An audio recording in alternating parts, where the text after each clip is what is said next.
What a journey we have taken so far.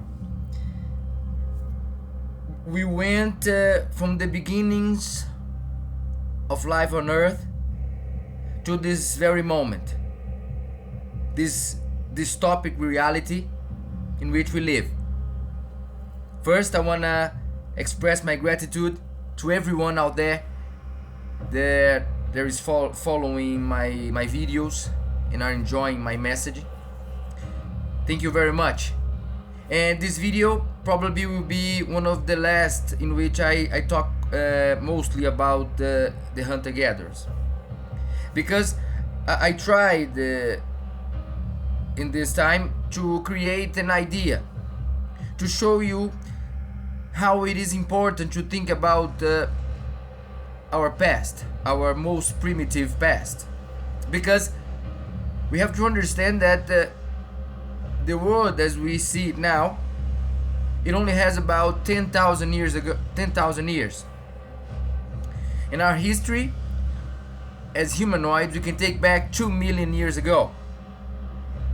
For example, 400,000 years ago, people very similar to us were already walking on Earth and learning and changing and transforming. But the thing is that I'm going to create a scenario here, so we can compare our reality nowadays and the reality back when we were hunter-gatherers. Let's think about a day in the past, about 20,000 years ago, a little bit before the creation of the development of agriculture. And we have to understand that human beings back then, they ought to be the peak of our species. That is, at that point, we were already capable of surviving in a very hostile environment, such as Earth back then. And we had already a number of tools and knowledge, so we could be not the apex predator, but a force of nature. As individuals, we were very capable, probably, psychophysically speaking, because the survival is something that we can't really grasp nowadays, because we live in a reality, in a material reality that is based on comfort and consumerism. That is, we no longer need to hunt, we no longer need to gather our things in nature, we no longer need specific abilities to survive.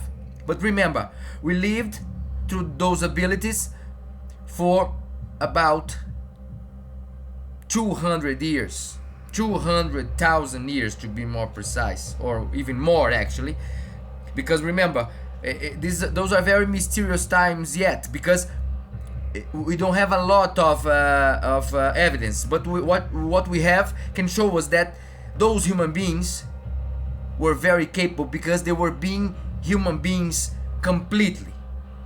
For example, the level of cooperation and self-knowledge that they reached is enormous, because they needed to be in a state of harmony with themselves and with each other and with nature, in order to grasp the evidences, the stimuli, the informations that nature offered them. For example, all the senses were required in order to survive. The sense of smell, the sense of sight, the sense of touch. They needed to be completely aware of themselves in order to survive, because from the morning till the night, they needed to be aware. Of course, they had moments of rest, moments of contemplation, but they were mixed with a constant process of movement. And nowadays, we live in a completely opposite reality.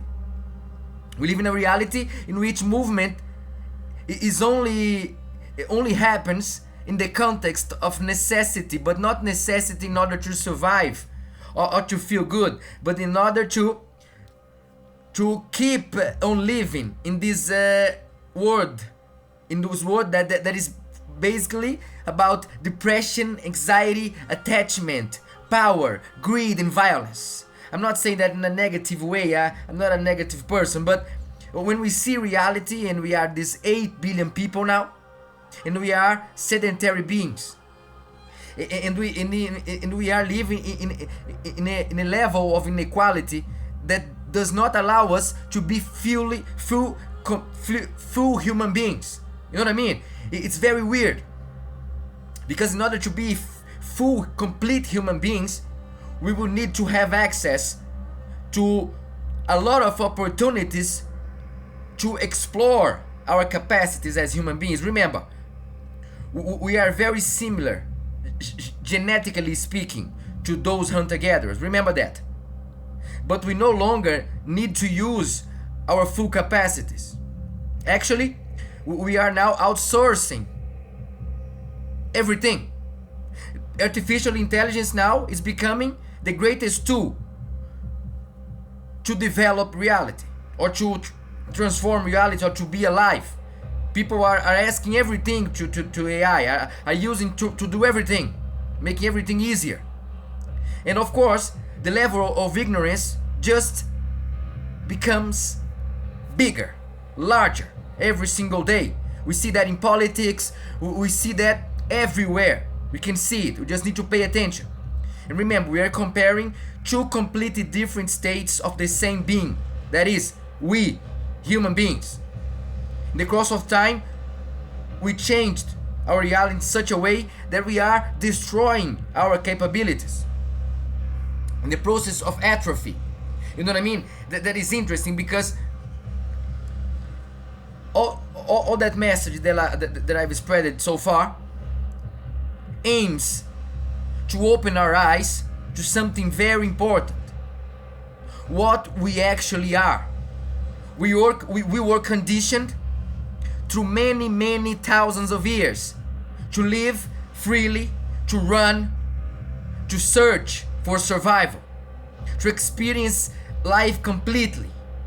We didn't have cell phones. We didn't have the diet of dopamine. We didn't have, of course we had dopamine, but what was natural dopamine. We had that through the effort of every day, searching, gathering, relating to each other. Remember, archaeology and anthropology defines us as wanderers,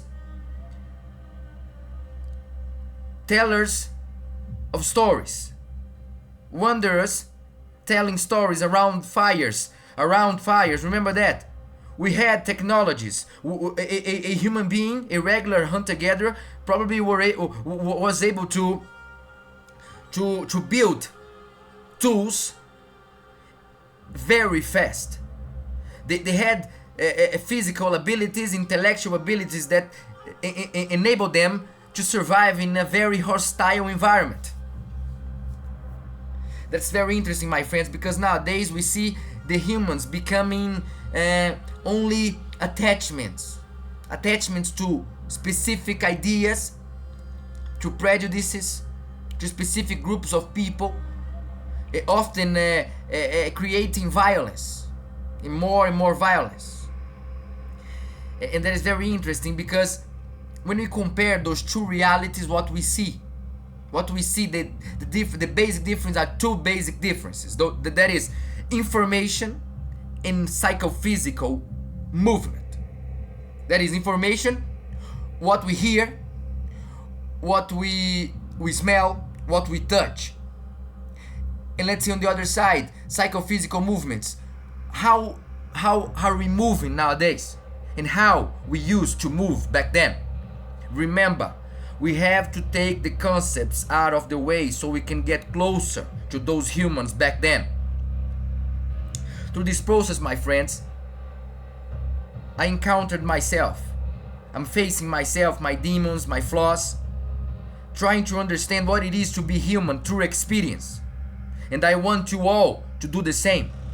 Because in my opinion, the greatest endeavor here is to raise consciousness, is to raise self-awareness. We don't have time anymore as a species. We need to run towards ourselves, towards our real inner freedom.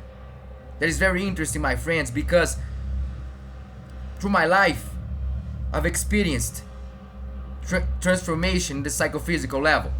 I've trained a lot of sports. I've moved myself. I'm moving every day, in spite of injuries and all that, of depression, of anxieties. I'm still moving, and I see the urge to continue to do so. Because what is it to be human after all, if not to move mentally, physically, spiritually, to find and look for togetherness, to look for peace. We are fragile and we have flaws, but we can walk towards ourselves. We can choose that. We can look within. We can breathe consciously, and that's the greatest message. We are human beings. We are on planet Earth, and the urge is to breathe consciously, to be present, and to be grateful for the gifts of life. In such a crazy world, that would be the answer. Love would be the answer.